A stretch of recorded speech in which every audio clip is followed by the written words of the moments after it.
Assalamualaikum warahmatullahi wabarakatuh. Pada presentasi kali ini kami akan mereview kode dengan judul IBM HR Analytic Employee and Attraction and Performance. Selanjutnya kami akan memperkenalkan diri dengan saya sendiri, Zara Zen Marbun, dan rekan saya. Saya Baren Baruna Rahab. Saya Farhan Firmansyah. Saya Muhammad Dafar Ramadan. Oke, selanjutnya pada slide selanjutnya akan dibacakan oleh Bang Baren. Silakan, kepada Bang Baren dipersilakan. Baik, terima kasih Kak Zara atas kesempatannya. Oke, terima kasih.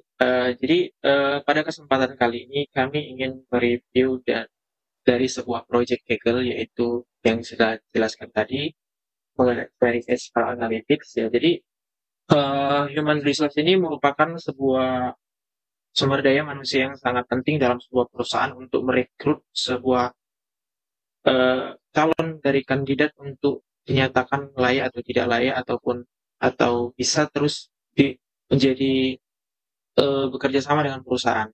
Jadi proyek ini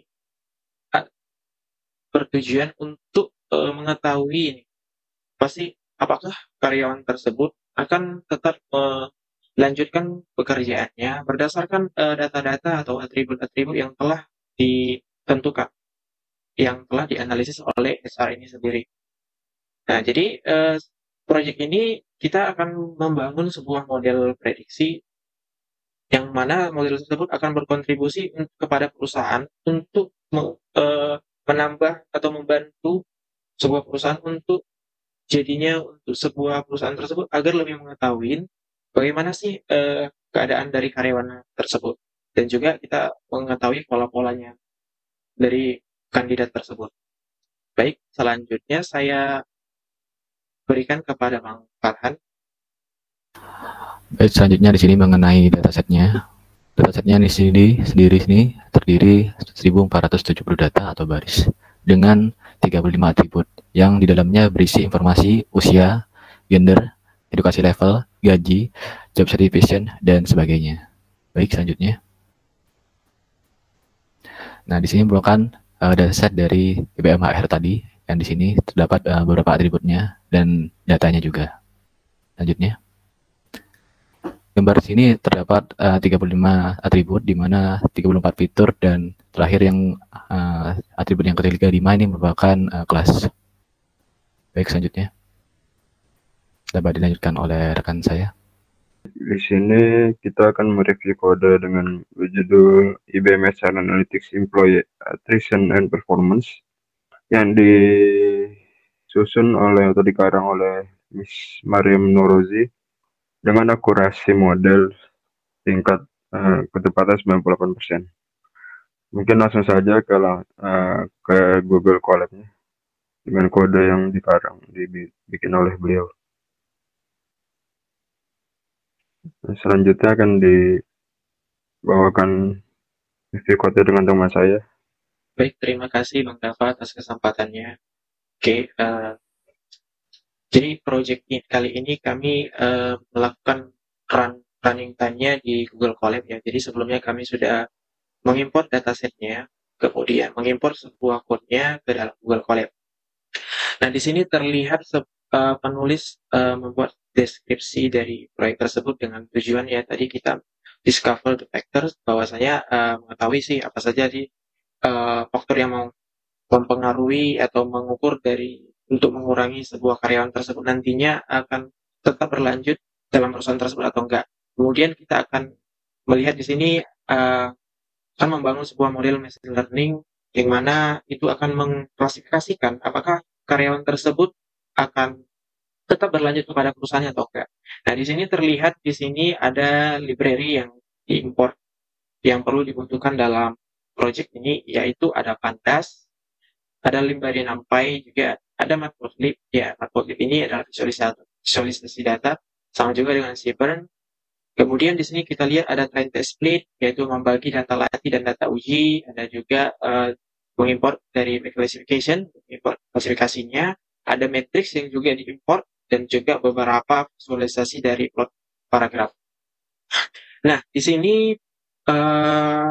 penulisnya mengimpor datanya terlebih dahulu ya. Jadi udah diimpor udah kita upload di Google Colab. Kemudian menggunakan read.jsp dari fungsi pandas tersebut. Kemudian kita tampilkan data frame-nya, jadi untuk melihat tampilan data awal dari dataset tersebut. Nah, di sini kita lihat di sini ada fitur age, attrition. Nah, ini adalah kelasnya nantinya. Kemudian ada business travel sampai dengan dan sebagainya. Oke, kemudian ini adalah deskripsi dari fitur-fiturnya atau atributnya. Di sini ada 34 fitur dan satu kelas yaitu attrition. Ya, jadi attrition ini akan mengklasifikasikan apakah karyawan tersebut tetap atau berlanjut meninggalkan perusahaan tersebut berdasarkan fitur-fitur yang ada tersedia dari sini. Jadi data tersebut setelah dirancang, data-datanya kemudian akan dilakukan analisis dari fitur dari age sampai dengan years with cars manager. Jadi akan dianalisis nantinya. Dan di sini ada juga arti dari klasifikasinya. Jadi education itu ada 4 ya, ada 5. Seperti satu itu below college, kedua college, 3 bachelor, master, S2, S3 itu doktor. Sini juga ada environment certification, ada terdiri dari low, medium, high sampai dengan paling tinggi yaitu very high. Juga ada job involvement, low, medium, high atau very high juga sama juga dengan job certification. Oke, ada juga work-life balance, the bad, good, better, dan best. Kemudian sini adalah data discovery. Nah, ini akan digunakan untuk mengetahui lebih lanjut data-data tersebut. Sini terlihat bahwasanya kita akan mengetahui informasi datasetnya menggunakan data frame info, menggunakan metode info. Nah, di sini terlihat bahwasanya ada 1470 dari dataset tersebut yang semuanya itu tidak ada yang kosong. Jadi itu adalah non-null. Kemudian di type-nya kita lihat di sini seperti umur itu adalah angka ya, integer, dan attrition itu objek, dan sampai sebagainya. Nah, di sini kita mengetahui bahwasanya kita data insight nih. Ada 35 kolom dan 1470 data yang kita punya. Jadi kesimpulannya kita mempunyai 30 fitur dan satu target untuk kita investigasi dari 1470 data tersebut. Targetnya tersebut nanti adalah binary ya. Kemudian ini akan menseleksi objek, fitur-fitur yang objek menggunakan metode selected types, dan ini akan menghasilkan output bagaimana fitur tersebut terdiri dari non number ya. Jadi seperti attrition ini kan yes or no. Outputnya ada 2, yes or no. Kemudian department itu ada sales atau research dan lain sebagainya. Kemudian gender itu ada 2, female, male. Nah, ini juga kemudian kode untuk selanjutnya ini melakukan seleksi, filtering, yaitu fitur yang integer 64 atau angka seperti umur. Kemudian education tadi yang sudah dibahas sebelumnya itu ada bachelor, master yang direpresentasikan dengan angka. Kemudian ini kita melihat deskripsi secara keseluruhannya, ada berapa sih yang unik di sini. Di sini bisa kita tahu ini ada job role-nya itu ada 9 jenis. Yang paling top itu adalah sales executive. Yang kedua itu seperti ini education field ini ada jenis daripada education-nya itu ada seperti life science. Oke, selanjutnya kita lihat distribusi datanya dan kita transpose. Dan di sini terlihat bahwasanya umur-umur rata-rata pegawai tersebut adalah 36. 36 rata-ratanya, kemudian education-nya itu berada di rentang 3 ya. Maaf, 9 juga. Di sini juga terlihat beberapa visualisasi untuk mengetahui beberapa rata-ratanya, seperti minnya berapa, umur terendahnya itu adalah 18, kemudian umur maksimalnya itu adalah 60 tahun. Oke, kita lanjut aja. Kemudian kita akan mengecek apakah ada sebuah nilai yang kosong dari fitur-fitur tersebut menggunakan fungsi sum dari metode is_null. Jadi ini akan menghasilkan output seperti ini. Nah, bisa dilihat di sini tidak ada yang kosong data-datanya. Nah, kemudian di sini kita akan mengecek apakah ada duplikat dari data tersebut menggunakan df duplicate .any. Jadi data apa saja akan dicek dan akan menghasilkan false. Artinya tidak ada data yang duplikat. Nah, Jadi dari insight-insight tersebut di sini tertulis bahwasanya beberapa kolom nantinya akan kita hapus karena tidak berpengaruh secara signifikan. Nah, misalnya di sini over 18, di sini tertulis semua nilainya itu adalah yes. Kemudian adalah employee count-nya juga adalah 1. Nah, artinya ini nilainya tidak ada perbedaan secara signifikan, jadi kita bisa menghapus saja menggunakan DF fungsi metode drop. Jadi akan menghapus fitur tersebut yang terdiri dari over 18, employee count, standard hours, sampai employee number. Nah, baik. Selanjutnya akan dilanjutkan oleh rekan saya.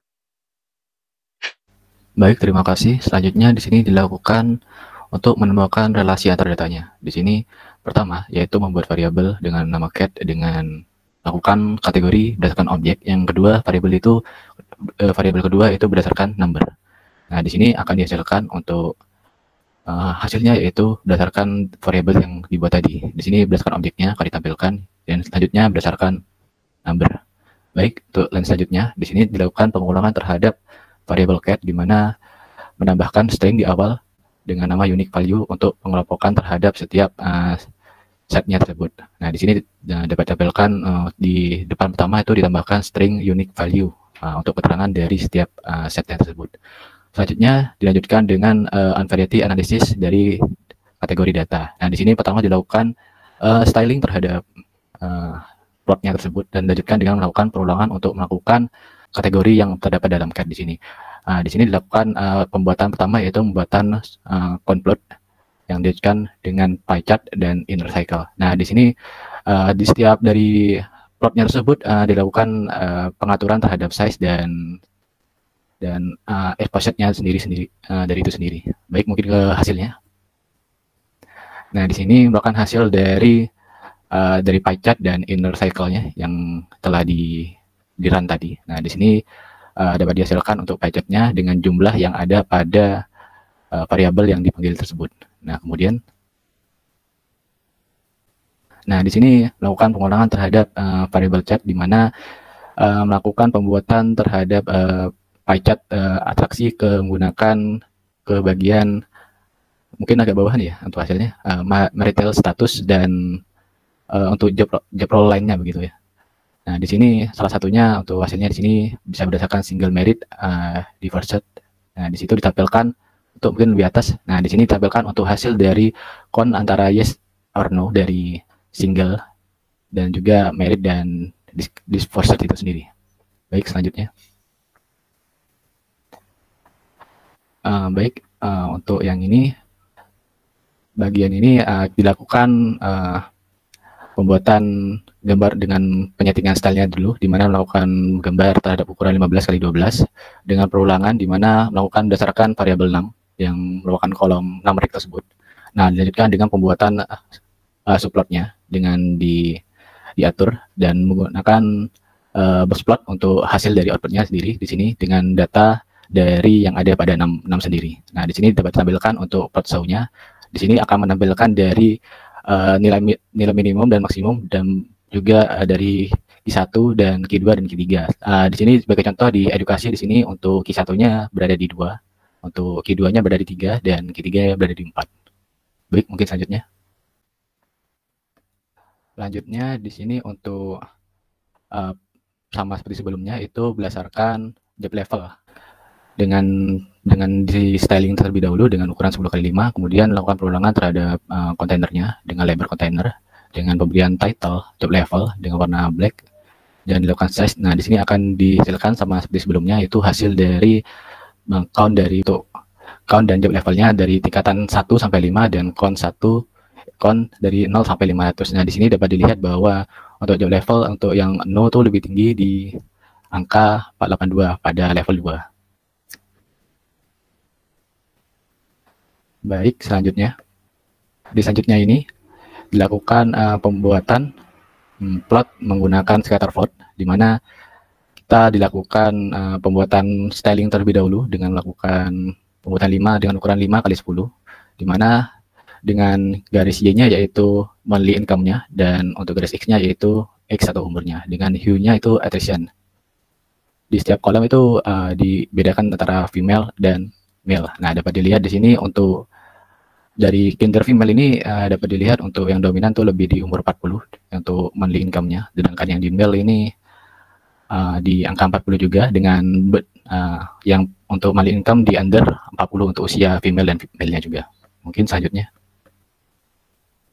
Baik, selanjutnya di sini merupakan dari mengukur dengan 5x10 dengan garisnya yaitu monthly income dan X-nya yaitu marital status dengan hue attraction. Nah, dapat dilihat di sini untuk ditampilkan pengelompokan dari hasil dari codingannya sebelumnya, yaitu dengan rata-rata di sini untuk single yaitu 10.000 dengan marital status ini di bagian under 10.000, dan juga untuk yang di male ini rata-rata di bagian untuk material status ini di 12.500, dan untuk yang single ini di under 10.000 gitu.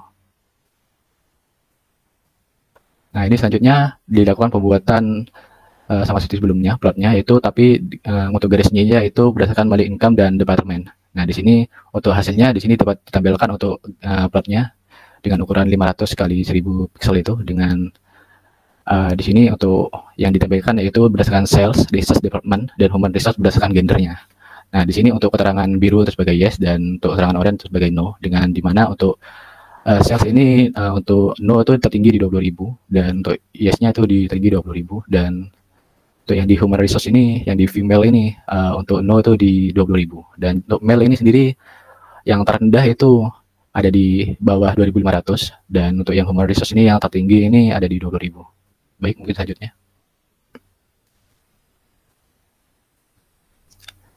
Nah, di sini pembuatan berdasarkan garisnya sama seperti sebelumnya, yaitu monthly income, dan yang X-nya yaitu education. Nah, di sini dapat terlihat untuk hasil dari attraction-nya itu edukasi itu lebih dominan di yang lebih besar, itu untuk no-nya itu berada di 3 untuk female, dan untuk yang male itu berada di 4 begitu. Baik, selanjutnya. Tidak jauh berbeda, hanya saja ini untuk relasi antara monthly income dan job role-nya. Di sini yang paling tinggi untuk sama di 20.000, dan yang terendah ada di under 2.500. Boleh di next. Ini relasi antara monthly income dan business travel-nya. Business travel-nya ada di paling tinggi, travel levelingnya itu ada di 20.000, paling rendahnya ada di under 20.000 untuk female. Kalau travel frekuensinya itu ada di paling rendah ada di 2.500 untuk kategori yes-nya. Untuk male travel levelingnya itu ada di 20.000, dan untuk yes-nya itu ada di 2.500, under 2.500. Travel frekuensinya itu ada di 20.000 dan yes-nya itu ada di under 2.500, sama non-travelnya itu ada 20.000 dan yang yes-nya itu ada di sekitar 3.000-an. Oke, boleh dilanjut. Oke, di analisis of gap ini ada tingkat atrisi paling tinggi terjadi pada pria dan wanita berusia 18 hingga 35 tahun secara perlahan menurun. Seiring dengan meningkatnya pendapatan, tingkat atrisi menurun. Tingkat atrisi jauh lebih rendah bagi wanita yang bercerai. Atrisi lebih tinggi bagi karyawan yang sering berpergian dibandingkan yang lain, dan tingkat ini lebih tinggi bagi wanita daripada pria. Atrisi tertinggi terjadi pada pekerja dengan pekerjaan level 1. Wanita dengan posisi manajer, direktur riset, dan teknisi laboratorium hampir tidak mengalami atrisi. Pria dengan posisi ahli penjualan memiliki tingkat atrisi yang lebih tinggi. Oke. Selanjutnya itu ada data frame. Data frame copy ini berfungsi, kode ini membuat salinan untuk menyimpan variabel dari df copy tersebut. Selanjutnya itu ada kode, dengan komentar kode tersebut mengubah atribut kategori dengan hanya 2 nilai berbeda menjadi numerik dengan menetapkan label.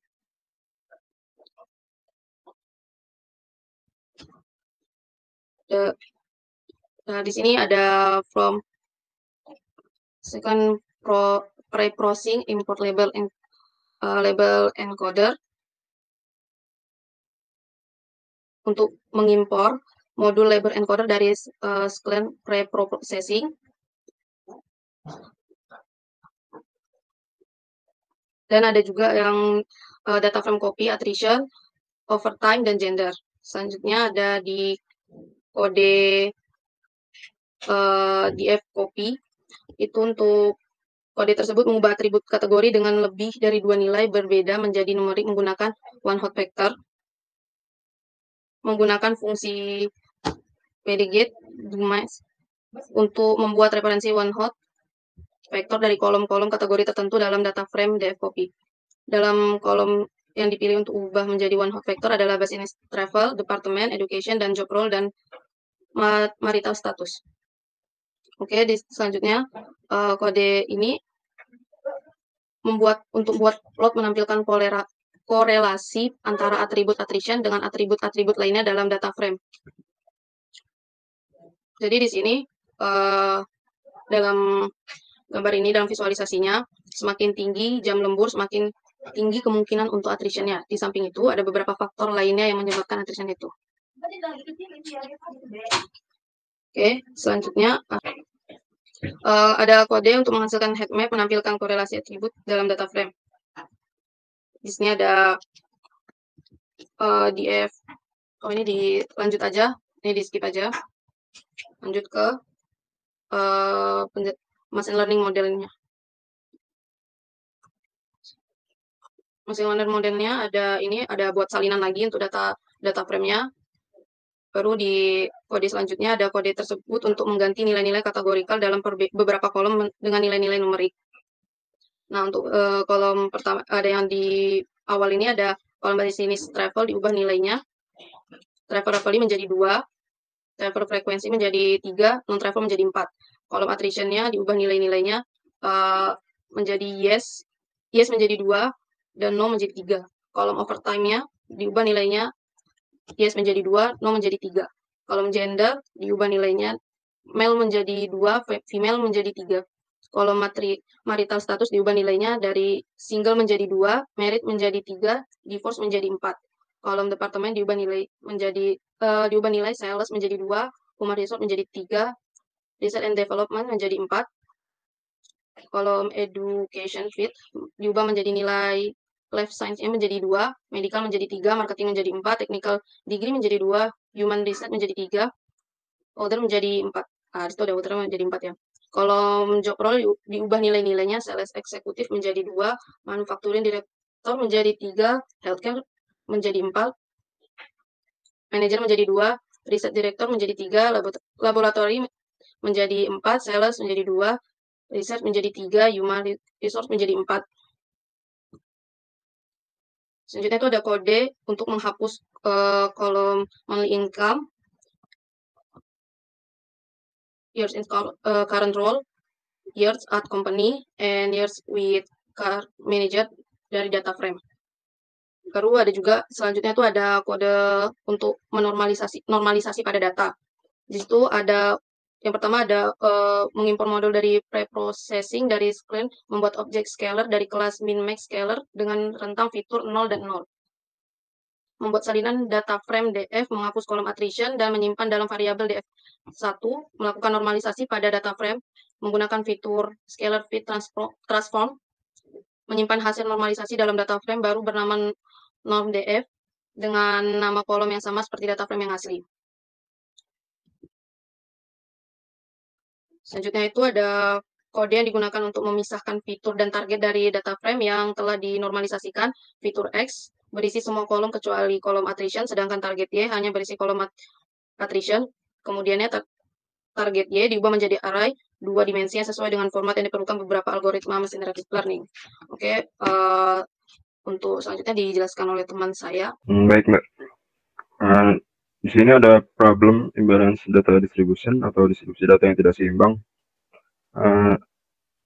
Disebut juga distribusi tidak seimbang terjadi karena observasi salah satu kelas jauh lebih tinggi atau lebih rendah dibandingkan kelas lainnya.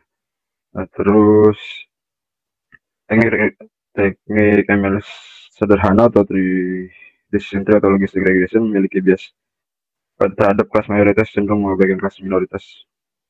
Terus sehingga terjadi kesalahan klasifikasi besar antara kelas minoritas dibandingkan kelas mayoritas. Dengan kata lain, jika tidak memiliki distribusi data yang tidak seimbang dalam kumpulan data, maka model kita lebih rentan terhadap kelas minoritas memiliki ingatan yang sangat kecil dan dapat diabaikan. Selanjutnya ada smooth oversampling, smooth atau synthetic minority oversampling teknik. Salah satu metode oversampling yang paling umum digunakan untuk mengatasi masalah ketidakseimbangan. Contohnya minoritas secara acak dengan mereplikasi smooth mensintesis contoh minoritas baru di antara contoh minoritas yang ada. Hasilkan catatan virtual dengan interpolasi linear untuk kelas minoritas. Setelah proses oversampling, data direkonstruksi dan beberapa model diklasifikasi dapat diterapkan pada data yang sudah diolah. Selanjutnya ada kode. Di situ ada membuat variabel xtrain atau data yang di training. Sudah data yang untuk testing xtest, ytrain, data terus ytest menggunakan training function train test split yang diisi param xy, test size-nya 0,2 dengan random state value-nya 0. Terus untuk code smooth-nya dari library Embellern sub library oversampling dengan modul smooth oversampling ini fungsi smooth dengan param random set the value 0, kemudian di variable smooth trend, smooth target sama dengan oversampler library dot function fit presample dengan param xtrain dan ytrain. Kemudian ada logistic regression. Logistic regression adalah metode analisis statistik untuk prediksi hasil biner berdasarkan observasi sebelumnya dari kumpulan data. Model regresi logistik memprediksi suatu variabel dari data dengan menganalisis hubungan antara satu variabel lebih independen yang ada. Terus untuk quote-nya from dari library SKN sub library linear model, kemudian import logistic regression model, kemudian dengan library yang sama SKN sub library matrix, import classification report, kemudian dengan variabel log underscore right sama menggunakan function logistic regression dengan value c sama dengan 1000, max iternya value-nya 10.000. Kemudian dengan log rect dot syntax fit dengan parameter smooth train dan smooth target dengan diprediksi sama dengan log rect dengan prediksi xtest atau data yang di training. Kemudian di print atau di kemudian output akurasi dengan string dengan value menggunakan sintaks matriks akurasi score, ytest dan prediksi, dan menghasilkan akurasi 0,76 atau 76%. Kemudian ada code selanjutnya dengan variabel vkx plt subplus atau visualisasi dengan fixasinya x 10 dengan dan y-nya 5. Terus cm-nya matrix confusion matrix dengan param y testing dengan y predict. Kemudian SNS atau library seaborn menggunakan sintaks heatmap untuk menggunakan visualisasi heatmap, metric conversion matrix dengan library dengan param ytest ypredict. Kemudian dengan judul visualisasi confusion matrix, y-nya berukuran 1,1, ax set label posisinya di atas atau top, type layout text label x label dengan judul prediksi, y label dengan y aktual, plt.show kemudian ditampilkan dengan dengan visualisasi mengacu pada classification report ytest dan predict. Kemudian ada visualisasi confusion matrix ini. Sini ada value 38, itu berarti data yang valid dengan prediksi yang valid bernilai 38. Kemudian dengan akurasi bernilai 0,77 atau 77%. Lanjut. Kemudian ada random forest. Random forest adalah metode pembelajaran ensemble untuk klasifikasi, regresi, dan tugas-tugas lain yang berlokasi dengan membangun banyak keputusan pada waktu pelatihan. Kemudian langsung ke code-nya.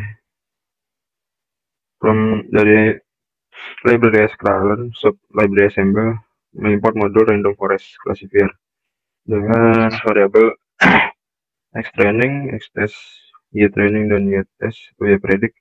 Namanya test split bervalue param x, y, test size-nya berupa 0,2 dengan random state dengan value 42.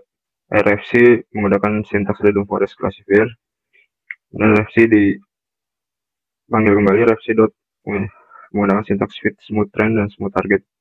Ya, prediksinya RFC dot predicts sebagai data testing perin akurasi matriks akurasi skor y-test dan y-predict dengan akurasi 0,98 atau 98%. Kemudian lanjut langsung ke visualisasinya. Visual matrix dengan value 34 sebagaimana tadi, data yang valid dan prediksi yang valid bernilai 34 dengan akurasi nilai 0,98 atau 98%. Selanjutnya ada gradient boosted, merupakan teknik ensemble seperti random forest, di mana kombinasi yang disatukan untuk membentuk pelajaran relatif lebih kuat. Selanjutnya langsung ke kodenya, GB params dengan learning rate-nya 0,25, max depth-nya 4, terus min sample-nya lift-nya bervalue 2. Kemudian langsung mengimport library scalar sub library assemble, import modul gradient boosting classifier. Gradient boosting classifier berpangkat GB params bagaimana yang di atas. Terus GB sintaks smooth trend dan smooth target. GB prediction paramnya data testing. Kemudian dipanggil matriks akurasi skor, y-test, dan GB predictionnya mempunyai akurasi 0,97 atau 97%. Kemudian dengan visualisasi di bawahnya menggunakan visualisasi isi board dengan diagram heatmap, kurang lebih sama seperti yang tadi dipanggil, bervalue valid data dan prediksi valid 34 dengan akurasi 0,98 atau 98%. Nah, selanjutnya kemudian yang terakhir untuk sumari akan disampaikan oleh teman saya, Bang Baren. Oke, baik, terima kasih atas kesempatannya. Terima kasih Bang Dava, Kak Zara, Bang Farhan atas penjelasan kodenya.